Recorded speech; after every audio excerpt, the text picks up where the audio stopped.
Baik,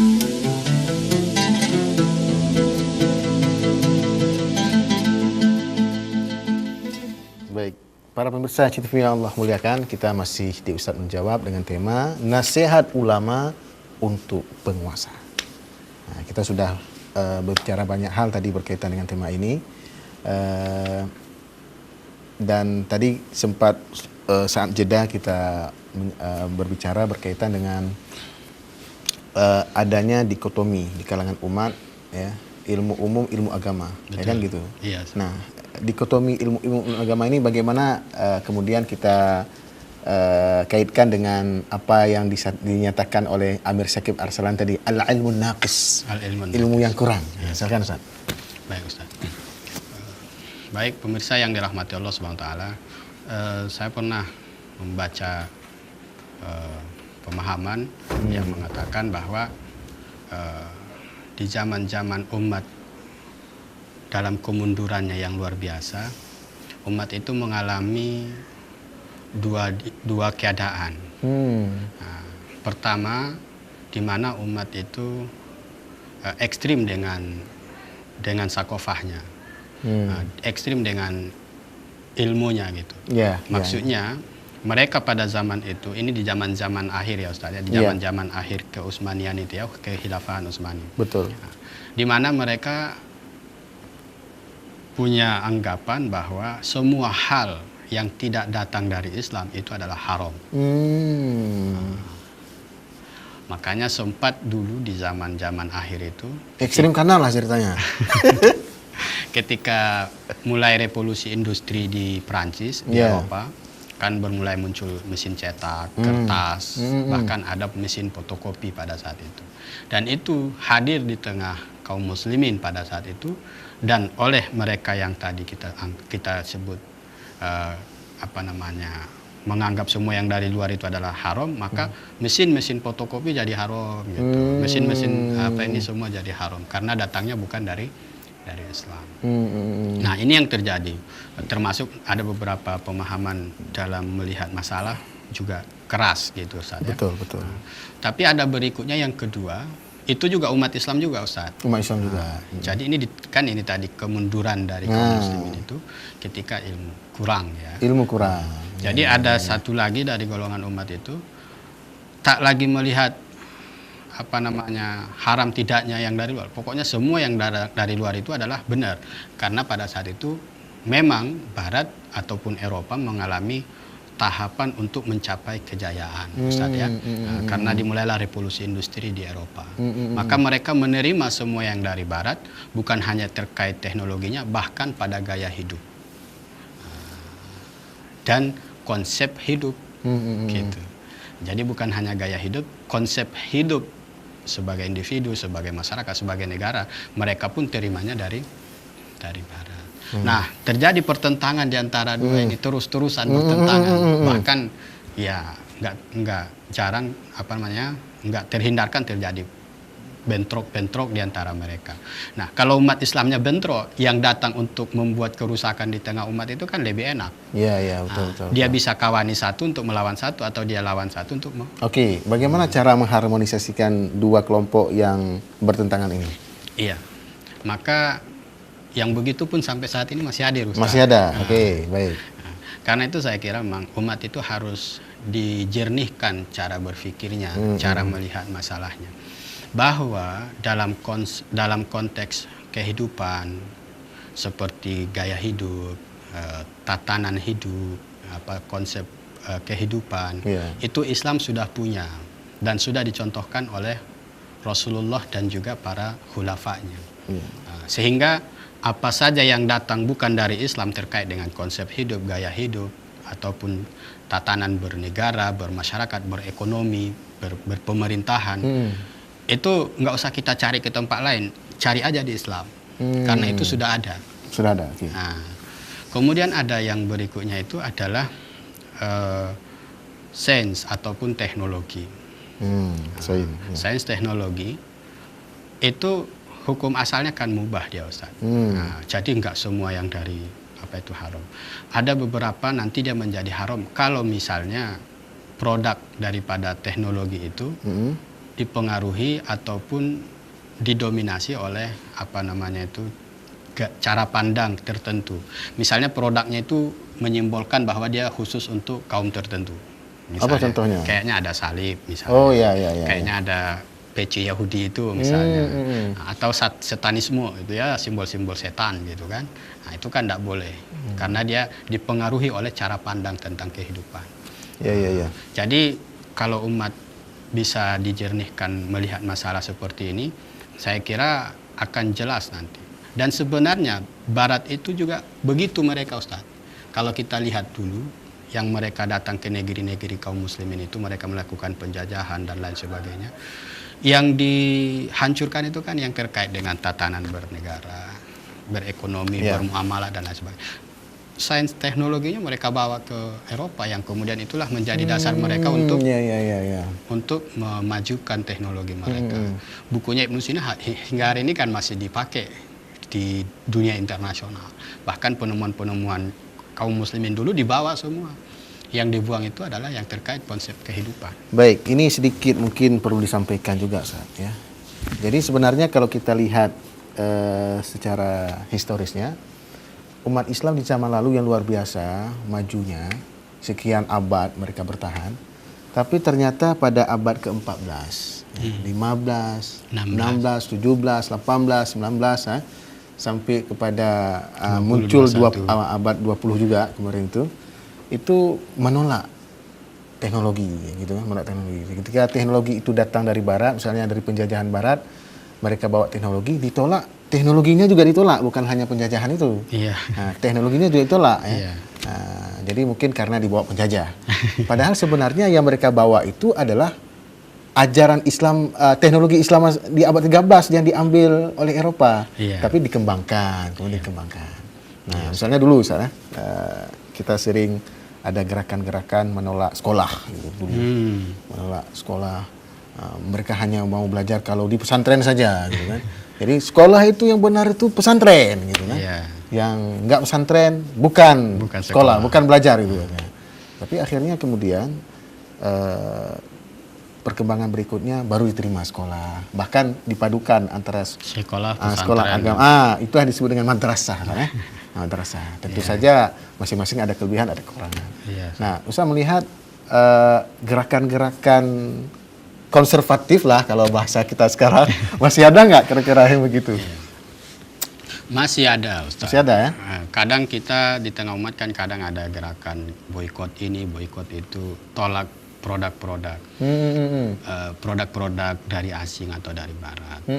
Atau kadang ada juga yang ekstrim juga, kalau kita tolak gaya hidup dari barat, kita disuruh jangan pakai teknologi barat, jangan pakai pesawat, jangan pakai padahal yang kita tolak gaya hidupnya saja. Gaya hidupnya, cara pandang mereka tentang kehidupan. Kenapa? Betul. Karena Islam punya cara pandang hidup yang berbeda dengan barat. Mungkin Ustaz bisa memberikan contoh konkret. Iya. Apa itu contohnya? Misalnya kalau barat itu melihat kebahagiaan itu adalah terpenuhinya kebutuhan jasmani.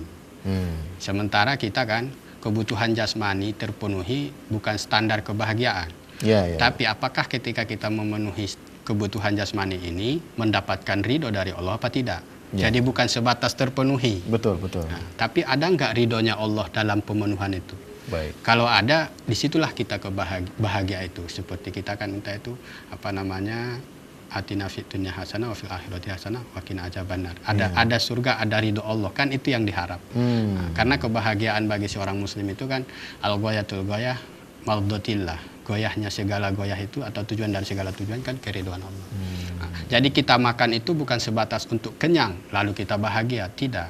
Tapi ketika kita kenyang, apakah di saat kenyang itu Allah ridho atau justru Allah murka? Kadang-kadang Allah bisa murka kepada kita yang kenyang, sementara tetangga kita tidak kenyang, kan ada itu Ustaz ya.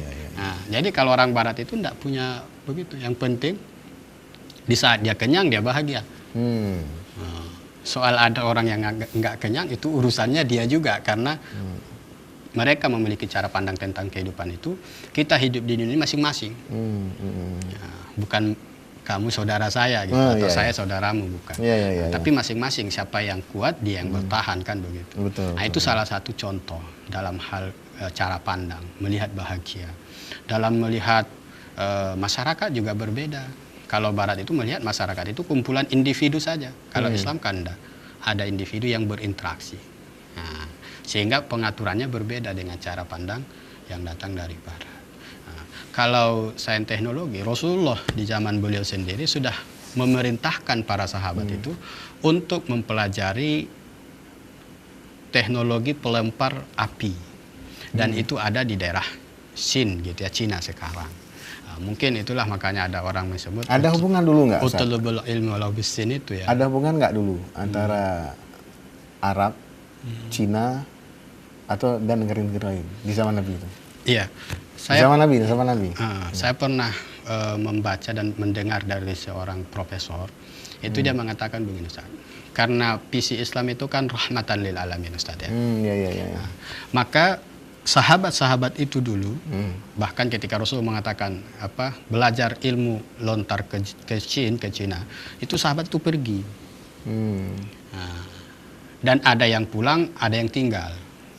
Nah, maka di zaman Rasulullah juga sudah ada perang itu menggunakan pelempar itu, pelempar api. Itu biasanya dipakai di daerah Sin ya, daerah Cina dulu. Nah, jadi Rasulullah mengajarkan pada dalam hal teknologi boleh kita ambil dari manapun gitu. Nggak mesti kita buat sendiri. Kita ambil ilmu yang baik kita buat. Sama seperti orang Barat. Pesawat terbang itu dirintis di zaman Islam. Iya. Kan ada itu penemunya itu kan orang Islam, Ibnu siapa namanya itu. Jadi dan yang lain-lain. Jadi teknologi itu sebenarnya kan sarana kita mempermudah menjalani kehidupan ini. Bukan tujuan ya. Jadi jangan sampai kita ketika mengatakan tidak menerima gaya hidup dari Barat, jangan sampai kemudian kita beranggapan kamu itu nggak konsisten, tapi pakai handphone produk Cina, pakai handphone produk Amerika. Baik. Gitu. Sekarang yang ketiga, saat yang kaitannya langsung dengan tema kita tadi. Iya. Ya. Fasadul akhlaq la siyama akhlaqul umara wal ulama. Iya, Ustaz. Kerusakan akhlak terutama akhlaknya penguasa dan ulama. Nah, iya. Ulama-ulama atau para penguasa kita dulu itu ya khususnya zaman Khulafaur Rasyidin lah yang kita contoh ya Ustaz. Karena mereka yang memiliki kebaikan. Ya berkata kepada rakyat itu nggak bilang pungo-pungo gitu ya.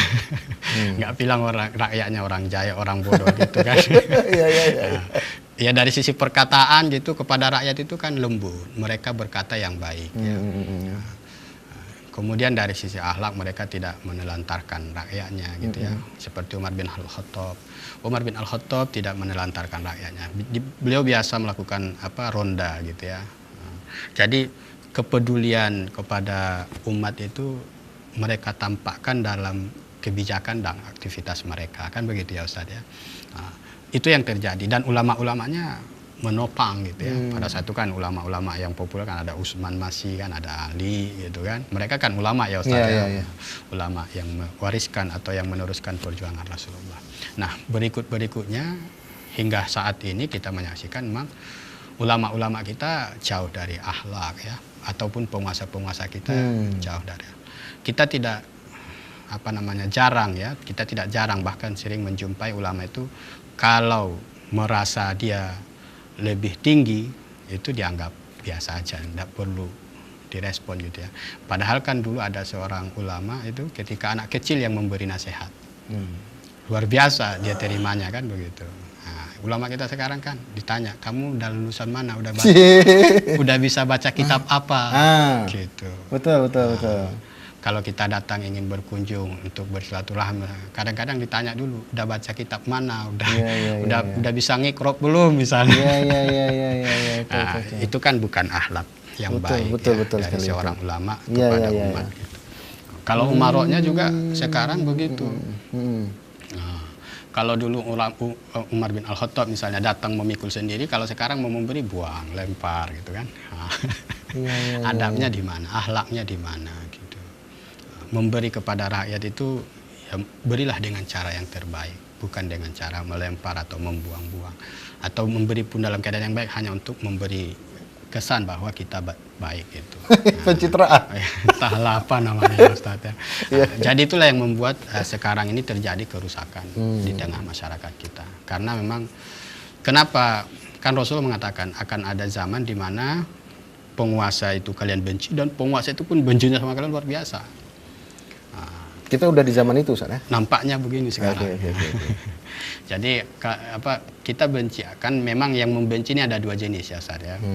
Yang membenci itu ada yang benci karena bukan dia yang berkuasa. Nah, ini bahaya juga yang seperti ini.